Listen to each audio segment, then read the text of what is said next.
Ready for liftoff, super Daniel rocket. Get ready for it.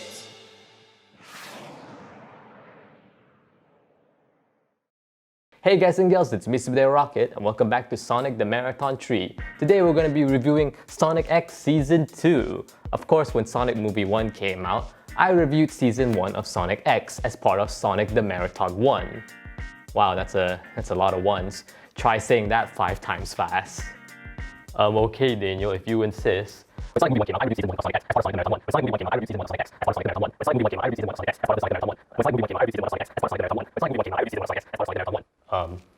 that alright, Daniel? Alright, glad you did it, Leonad. Anyways, of course, when I reviewed Sonic X Season 1, I wasn't the biggest fan of the show, but will Season 2 change my mind? Well, of course, stick around to find out. So without further ado, let's get into it. And this is a non-spoiler review, just in case you're wondering. Sonic the Marathon 3, hooray! The second movie is on its way. Let's see the content for today.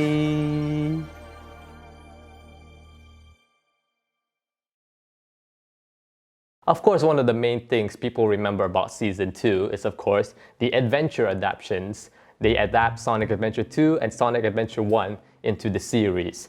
And I think they did a pretty good job with it. I'm surprised how immediate it is as well. I thought they were going to do like the aftermath of the Season 1 finale, but no, straight into a Sonic Adventure adaptation. And in my opinion, I kind of feel like they presented the storylines much more better than the games did. I kind of feel like it's more because of the dialogue that they use as well as the voice acting. I kind of feel like it's much more better here than it was in the video games. But yet again, in the video games, we had to deal with certain issues. Like, of course, the more obvious one is Adventure 2's "What? I can't hear you. The music's too loud. I mean, I like the music, but still, I want to hear the dialogue too." And a little less obvious is Adventure 1's, well, "Hey Daniel, I'm gonna go snowboarding later on at the volcano. Are you gonna go with me?"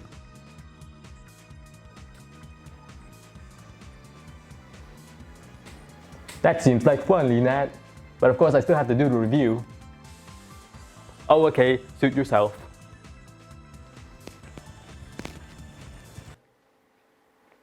What just happened?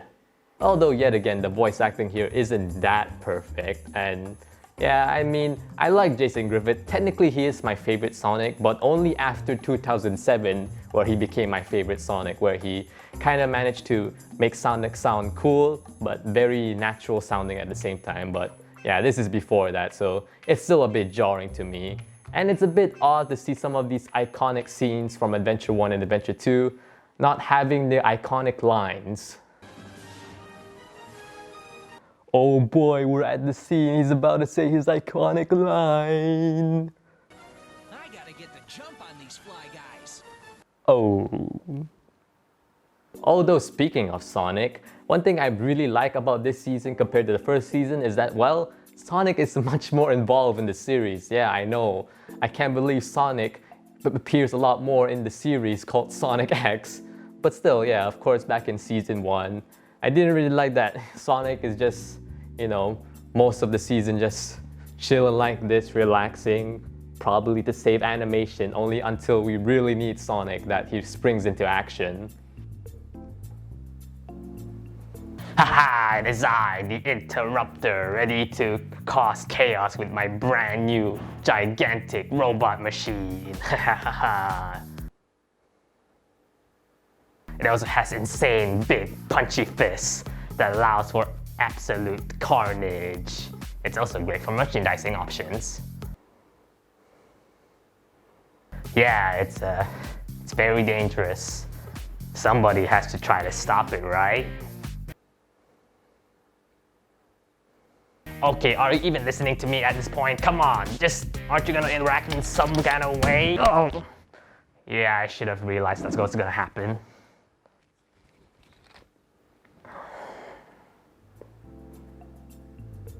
But even if they don't focus on Sonic, they actually did a pretty good job when it comes to the human characters such as Chris Thorndike.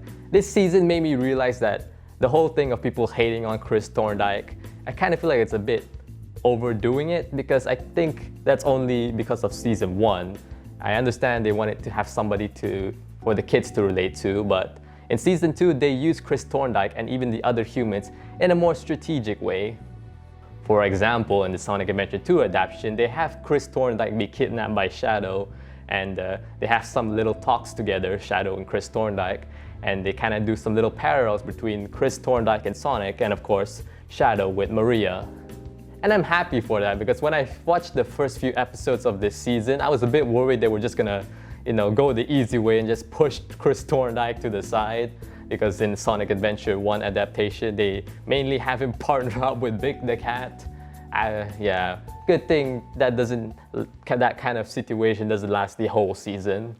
Oh man, filming for season 1 was so fun. What do I have for season 2, boss? Well, Chris Thorndike, what we're gonna have for you in season 2, you're gonna be partnered up with this character known as Big the Cat. Big the Cat? That sounds like an odd name.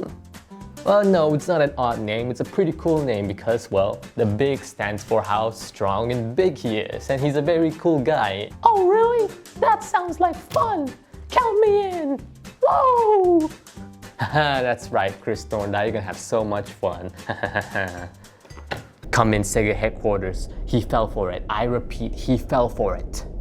And you may think these improvements only occur in the adventure adaptation because, Sonic has to be involved because he's the main focus of Sonic Adventure 1 and Sonic Adventure 2, kinda.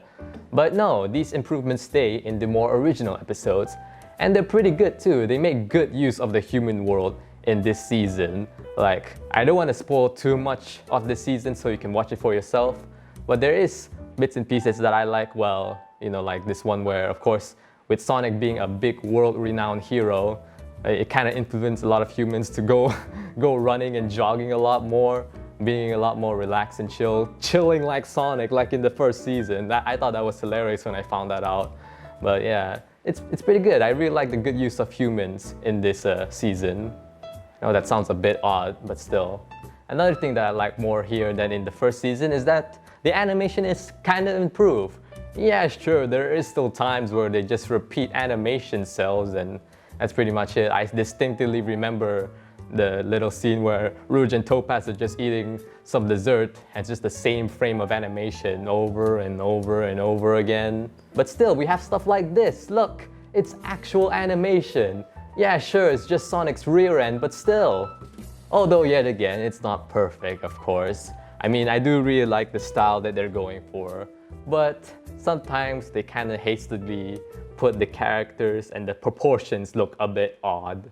But overall though, it is honestly a massive improvement. I'm surprised how great this season was compared to season 1. Literally, a lot of stuff that I don't really like about season 1 is improved here, and I'm really happy about it. It kind of reminds me of a situation that we're having right now with Sonic Movie 2. I mean, sure, Sonic Movie 1 was great and all, but of course people may argue that it doesn't feel totally like Sonic. But I kind of feel like that issue is now being rectified with the second movie. And I kind of see a similar situation here. In the first season, it doesn't feel like Sonic, especially since Sonic is barely in it half the time. But here, oh yeah, it's definitely like Sonic. So yeah, overall, I can consider myself, I guess, a more moderate fan of the series. Of course, I haven't finished it yet. We still have season 3 to go over. Maybe someday in the future. But if you really want to skip season 1 because it can be very slow at times and you want to go into the more exciting parts, maybe you could watch like the first episode of season 1 and then go over to season 2. Yeah, sure, you might be missing a few plot elements, but you'll find out what they are over time when watching it. At least that's what I believe, in my opinion. So with that said, alright guys and gals, thank you for watching this video. Hope you enjoyed it. And for our next video, yes, I'm gonna say it for this one, it's gonna be another series, but one that you might not expect. So until then, rock it on. Gotta go fast.